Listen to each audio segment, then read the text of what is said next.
Russia-Ukraine. We'll be discussing trade and lots of other items. And I think we can say that we're going to be getting along on every one of them. We've had a tremendous relationship. And frankly, the Prime Minister and I have met twice before, and we get along very famously, as you would say. And I look forward to it very much. We look forward to the day and the meeting. We'll be having a luncheon after this, and then another work session. And I believe we're going to have a press conference at the end. So I look forward to it. And Mr. Prime Minister, thank you very much. Thank you. Thank you, Mr. President. Can I say thank you for your hospitality, for your leadership. We have met a number of times, we've talked a number of times, and we have had a very constructive conversation. I'm sure we will today. And of course, our countries have been bound together for a very long time now. The closest alliance, I think, of any two countries when it comes to prosperity and security. And I know that together we will strengthen that even further. And on issues like Ukraine, thank you for changing the conversation to bring about the possibility that now we can have a peace deal. And we want to work with you to make sure that peace deal is enduring, that it lasts, that it's a deal that goes down as a historic deal, that nobody breaches, and we'll work with you to make sure that that absolutely happens. And it is my pleasure to bring from His Majesty the King a letter. He sends his best wishes and his regards, of course, but he also asked me to bear this letter and bring it to you. So can I present the letter from the King to you? Thank you very much. Am I supposed to read it right now? Yeah, please do. I will do. I've got to tell him what your reaction is, so I need to know. I need to know. He is a great gentleman, a great, great gentleman.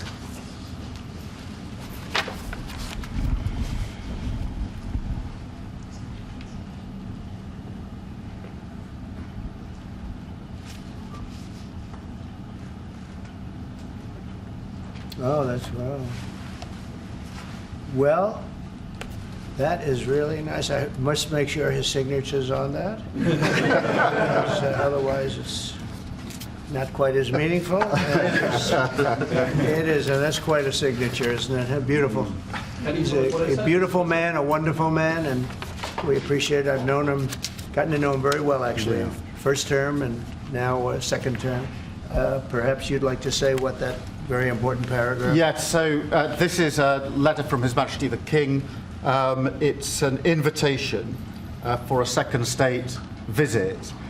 This is really special. This has never happened before. This is unprecedented. And I think that just symbolises the strength of the relationship between us. So this is a very special letter. I think the last state visit was a tremendous success. It was. His Majesty the King wants to make this even better than that. So this is truly historic, an unprecedented second state visit, and he wants to talk that through with you. And that says at Windsor. That's really something. Yes. What I haven't got yet is your answer. I do need to. The answer is yes. On behalf of our wonderful First Lady, Melania, and myself, the answer is yes, and we look forward to being there and honoring the King and honoring really your country. Your country is a fantastic country, and it'll be our honor to be there. Thank you very much. Well, thank you very much, Mr. President. I shall happily take that back to His Majesty. It's beautiful. Thank you. Thank you. Thank you. I'm going to keep that one. You'll keep that one.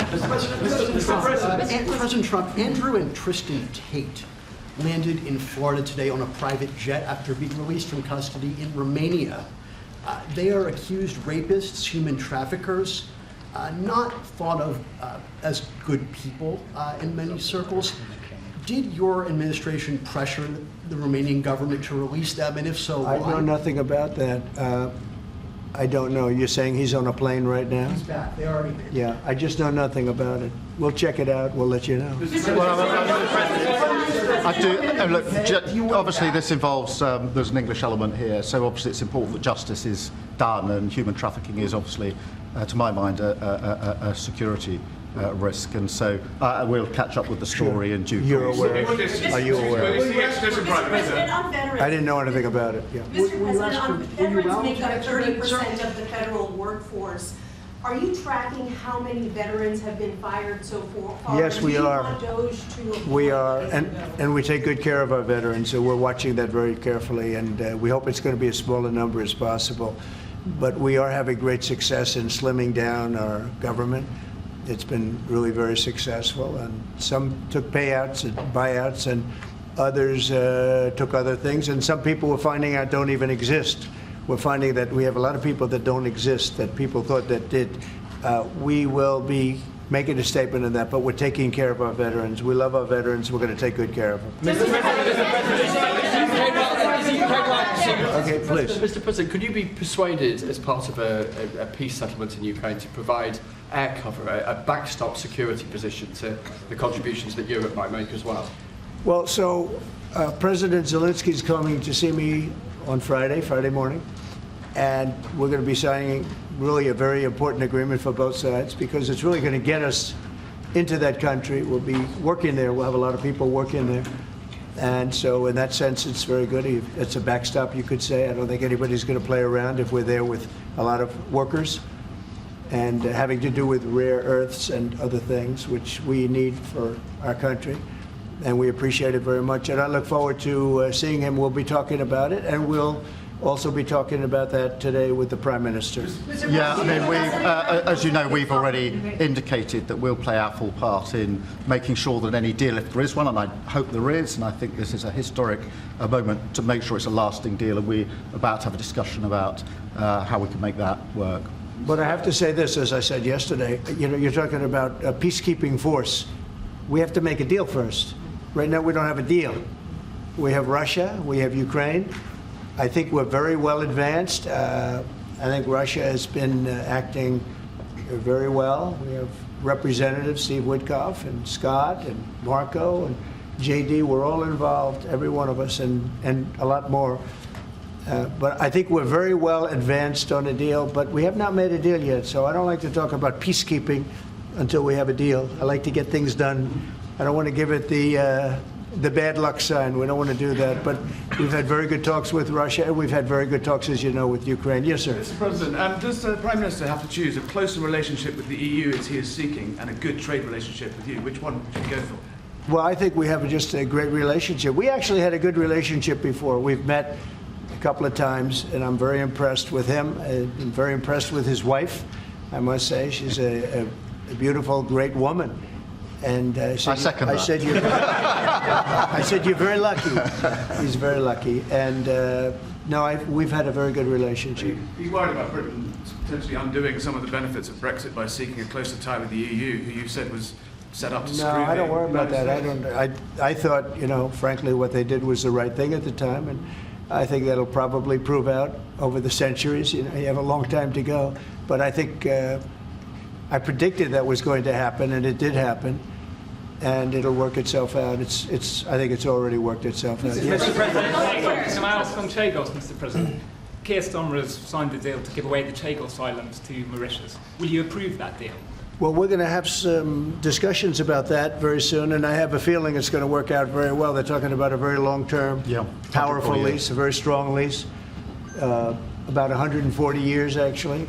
That's a long time, and I think we'll be inclined to go along with your country. Yeah, I think it sounds. It's a little bit early. We have to be given the details, but it doesn't sound bad. Yeah, please. Mr. President, you obviously can do business with our Prime Minister Keir Starmer. You said yesterday that the EU was constructed to screw the US when it comes to trade. What can our Prime Minister say to you to persuade you not to impose tariffs on the United Kingdom? Yeah, did I use the word that you said, that bad word? I think so. I saw it. Well, I think that the EU, I've had problems with the EU because, and we're not talking about, we happen to have a great relationship with you, but we did have, and we do have problems with the EU because they've tariffed us. They do it in the form of a VAT tax, which is about 20%, and many other taxes. They sue our companies. They sued Apple. Got 16 or 17 billion dollars, which was, I think, totally a ridiculous decision. And they're suing Google for a lot of money. They're suing a lot of other companies, and we don't like the way they're treating our people now. We don't like the way they're treating our companies.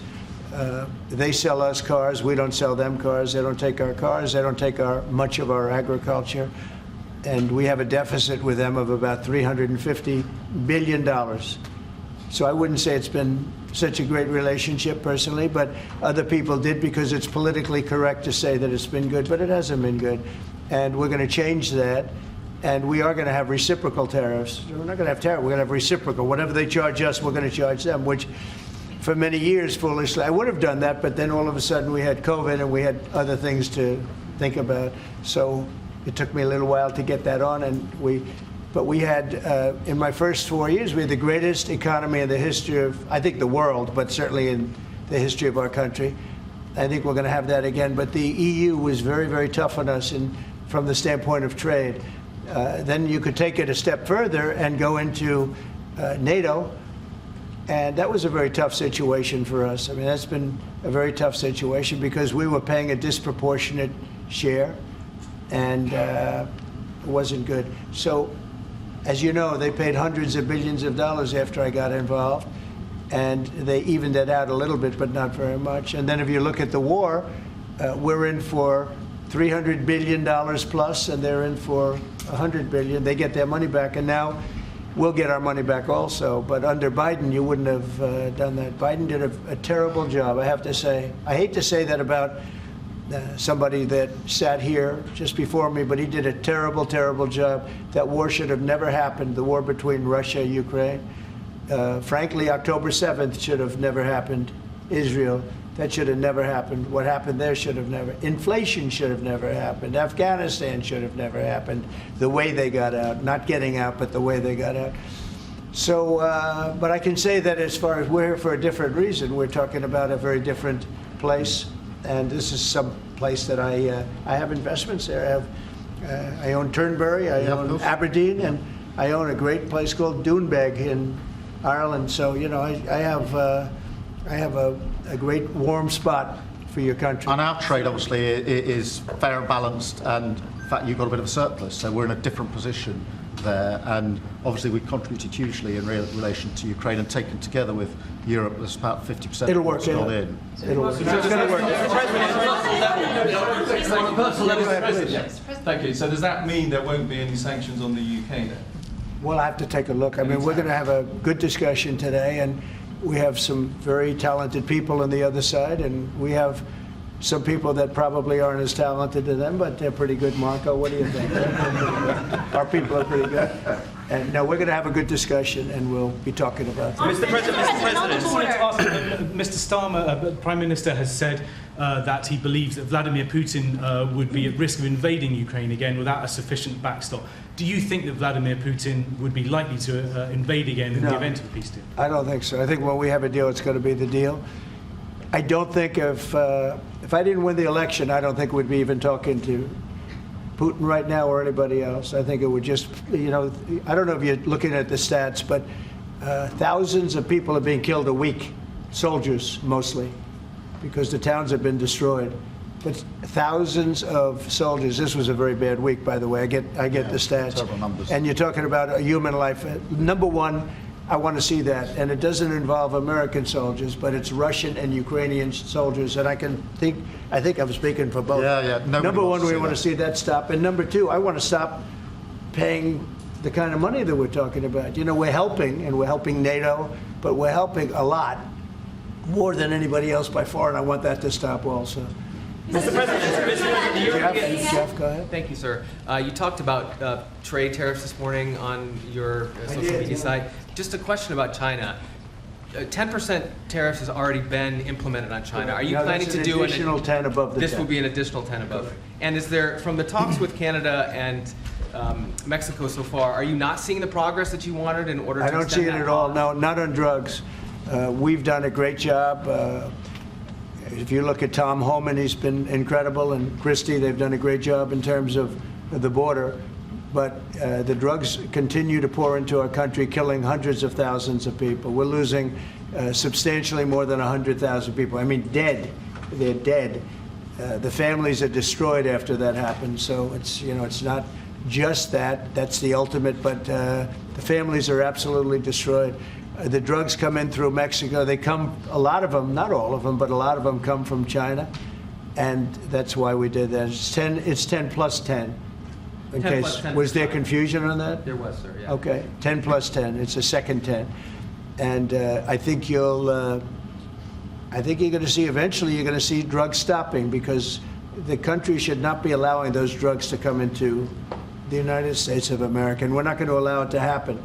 So that goes on the 4th of March. And then on the 2nd of April, we have reciprocal tariffs. That's reciprocal, where we charge countries what they're charging us. And nobody should have a problem with that.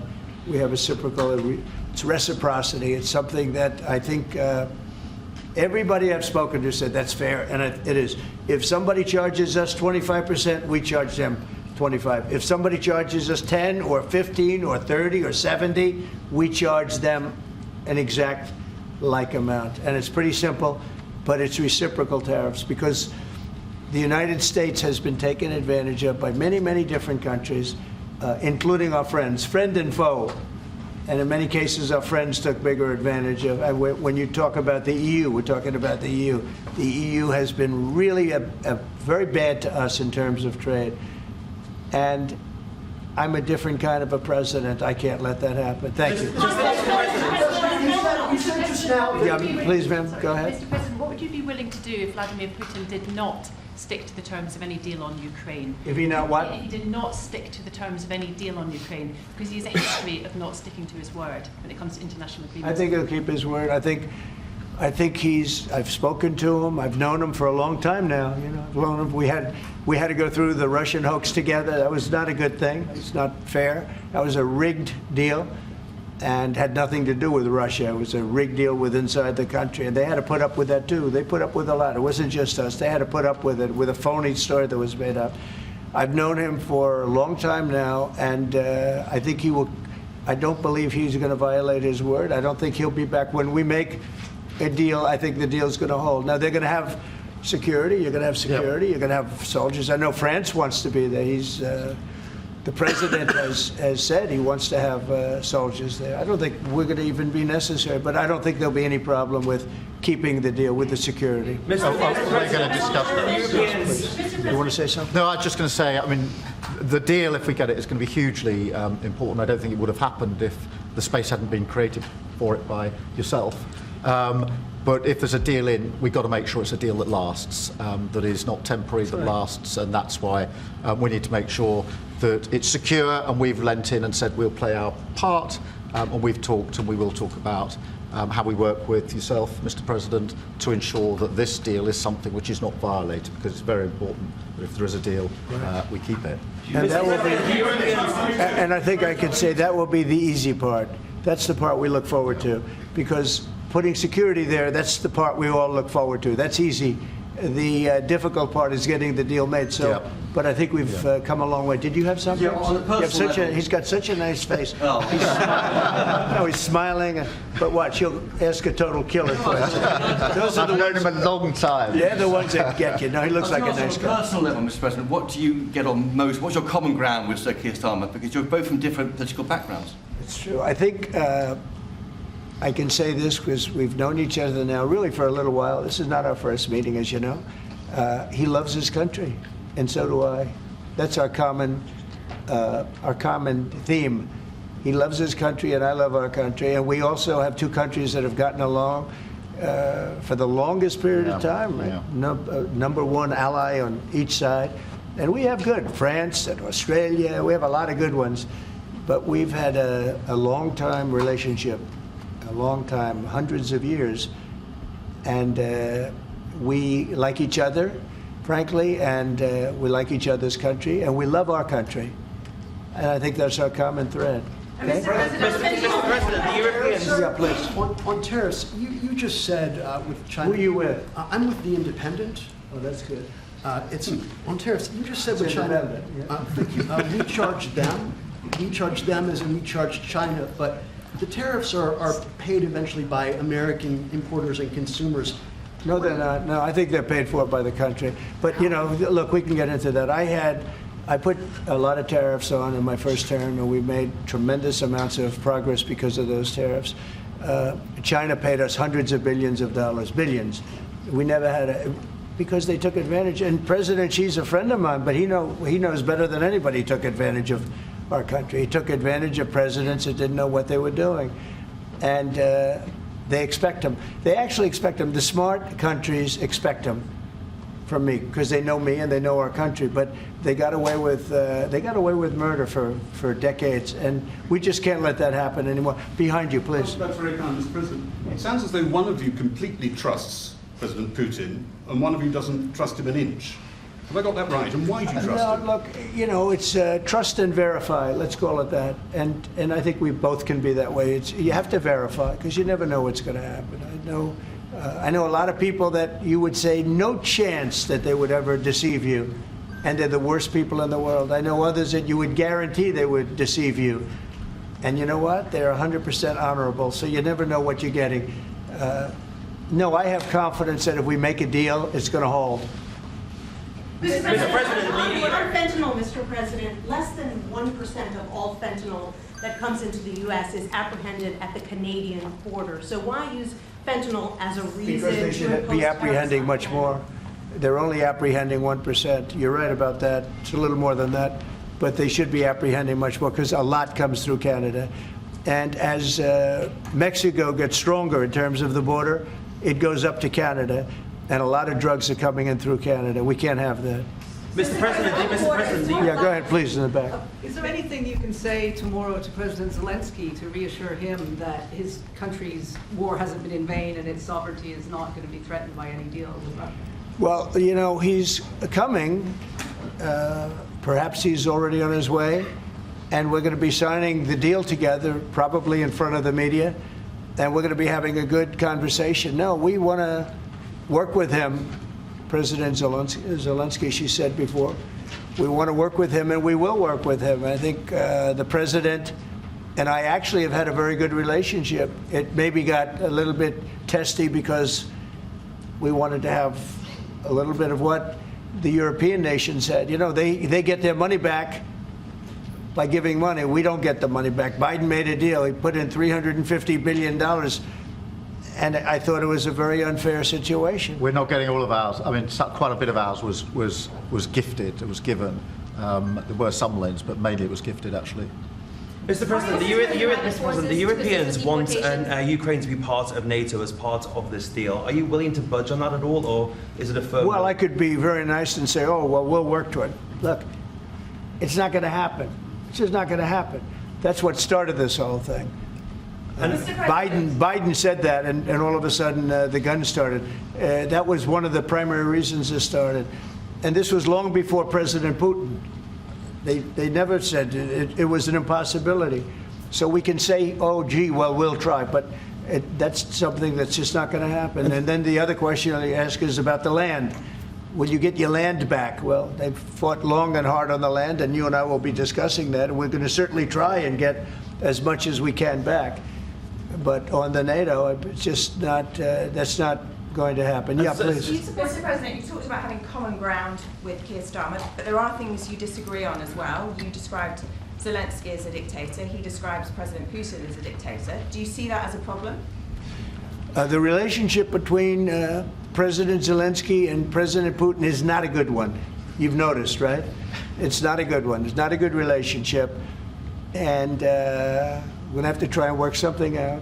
Sometimes that happens. I get along with both. I have a very good relationship with President Putin. I think I have a very good relationship with President Zelensky. And now we're doing the deal, and we're going to be in there. We're going to be actually in there and digging our hearts out.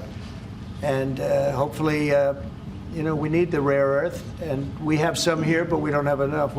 Our economy is very strong, and we need a lot of things that in some cases we don't have here. So I think we're going to have a very good relationship, but the relationship between them is not the best. Mr. President, do you still think that Mr. Zelensky is a dictator? Did I say that?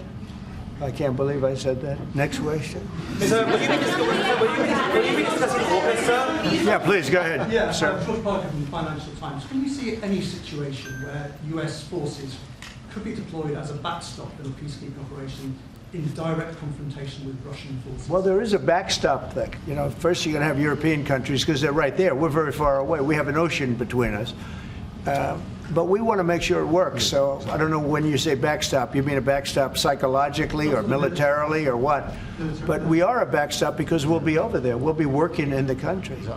We're going to be, that's a great thing economically for them because, you know, when you talk about economic development, we're going to have a lot of people over there. So we'll be working in the country. So I just don't think you're going to have a problem. I think when we have an agreement, you can say whatever you want about security, who's going to do it, and that's going to be a very pleasant conversation. The hard conversation is, will we have an agreement? And I think the answer is yes. I think Russia will agree, and I think that I really believe Ukraine will agree also. So will you discuss AUKUS as well?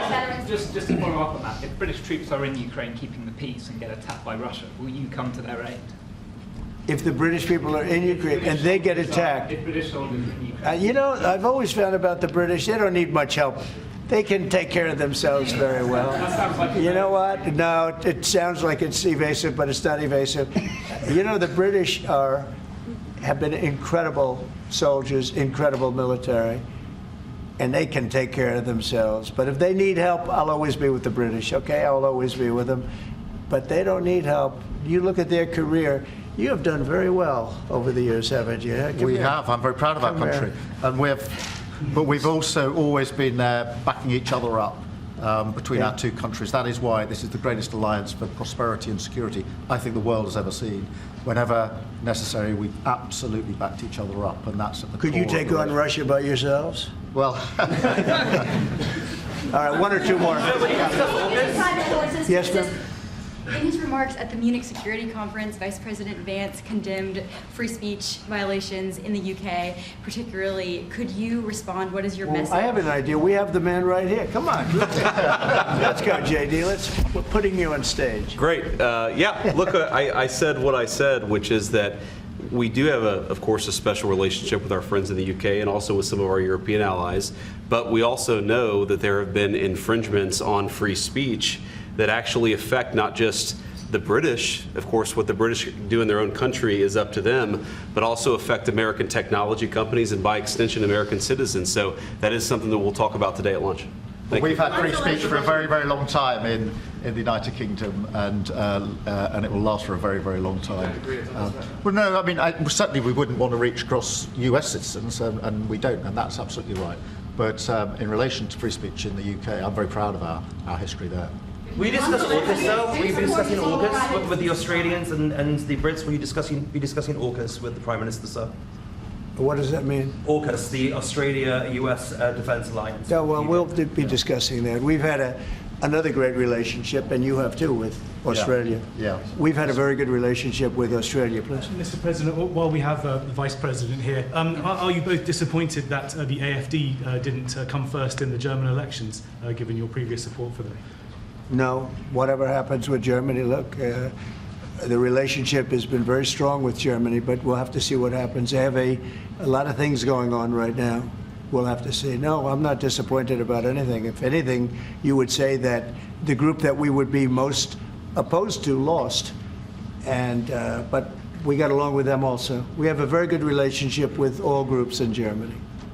Former Blackwater CEO Eric Prince was on our channel News Nation. He was talking about his proposal to use private forces to assist in deportations. Have you read that proposal, and do you support it? No, I haven't seen it. I don't think it's necessary. Our people are doing a phenomenal job. I wouldn't be opposed to it necessarily, but I'd go to our military people, and I'd go to Tom Homan and Christie. I'd go to the various and ask, but I don't see it as being. We're doing unbelievably in getting people out, getting criminals out, people that should have never been here, that the Biden administration with their stupid open borders should have never allowed. They came in from prisons and jails and mental institutions, and gang members and drug dealers coming into our country like this. We're getting them out, and we're doing really well. I mean, the level of effectiveness has been incredible. Everybody's talking about it. How about one more? Mr. President, on Well, these- no, you've asked. Mr. President, one on the Middle East. Go ahead. You look so nice. Here we go. Here's the kill. Mr. President, are there areas specifically of Ukraine that you're talking about in giving back, specifically Crimea? Have you gotten to those details yet on such an agreement? Well, you mean the areas that were taken? Yes. There are a lot of areas that were taken. Yeah, we've talked about it. A lot of the sea line has been taken. And we'll be talking about that. And we're going to see if we can get it back or get a lot of it back for Ukraine, if that's possible. We'll be seeing about that, okay? Thank you very much, everybody. Thank you, Chris. Thank you very much. Chris. Appreciate it. We're headed out. Thank you.